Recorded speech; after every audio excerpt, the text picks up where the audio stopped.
Hello నమస్తే welcome to Dhatri health. Social మీడియాలో రెసిపీలు చిట్కాలు ఎక్కువగా ఉంటాయి, కానీ నిజాలు తెలుసుకుని వాటిని పాటిస్తూ ఉండాలి.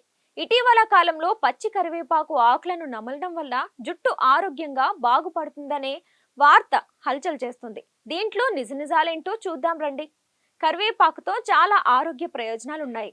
కరివేపాకులో విటమిన్లు ఏ, బి, సి, డి వంటి ముఖ్యమైన పోషకాలు, అలాగే కాల్షియం, ఐరన్, ఫాస్ఫరస్ వంటి కొన్ని ఖనిజాలు పుష్కలంగా ఉన్నాయి. అందుకే రోజువారీ కూరల్లో ప్రతి దాంట్లోనూ కరివేపాకును విధిగా వాడుతూ ఉండాలి. ఇక దీంతో వంటకాలకు మంచి వాసన రావడం మాత్రమే కాదు, ఆరోగ్య ప్రయోజనాలు కూడా ఉన్నాయి. కరివేపాకులో అవసరమైన పోషకాలతో పాటు కొన్ని ఖనిజాలు పుష్కలంగా ఉన్నాయి. పచ్చి కరివేపాకును నమలడం వల్ల జుట్టు ఆరోగ్యాన్ని మెరుగుపరుస్తుంది. ఈ ఆకులు వెంట్రుకలకు పోషణ, జుట్టు పెరుగుదలను ప్రోత్సహిస్తాయి. కానీ దుష్ప్రభావాలు కూడా ఉంటాయనేది గమనించాలి. బరువును నియంత్రిస్తుంది, హెయిర్ మెరిసేలా చేస్తుంది. చెడు కొలెస్ట్రాల్ కు చెక్ చెప్పాలన్నా కరివేపాకు బాగా పనిచేస్తుంది. బరువు తగ్గాలనుకునేవారు, ఎక్కువ ఫ్యాట్ తో ఇబ్బంది పడేవారు రోజు కరివేపాకును అనేక రూపాల్లో తింటూ ఉండాలి. బ్లడ్ లోని షుగర్ లెవెల్స్ లను కూడా నియంత్రిస్తుంది. రోజు కరివేపాకు తీసుకునే వారికి షుగర్ వచ్చే అవకాశం చాలా తక్కువగా ఉంటుంది. విటమిన్ ఏ కరివేపాకులో ఎక్కువగా ఉంటుంది. ఫలితంగా కంటి చూపు మెరుగుపడుతుంది. కొలాజన్ ను పెంచడానికి తోడ్పడుతుంది.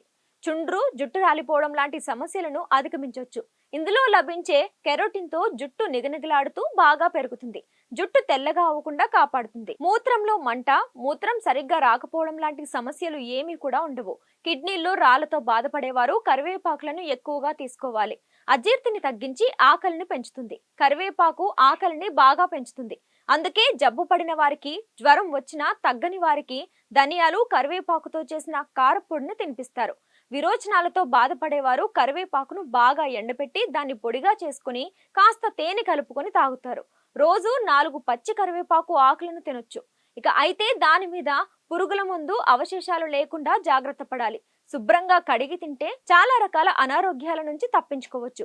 మరీ అతిగా కూడా తినకూడదు. అలాగే గర్భిణీ స్త్రీలు పచ్చివి తినకుండా ఉంటే మంచిది. మరి ఎలా తినాలి? కరివేపాకు పొడి, కరివేపాకు పచ్చడి అన్ని రకాల కూరల్లో వాడడం ద్వారా దీని ప్రయోజనాలు పొందొచ్చు.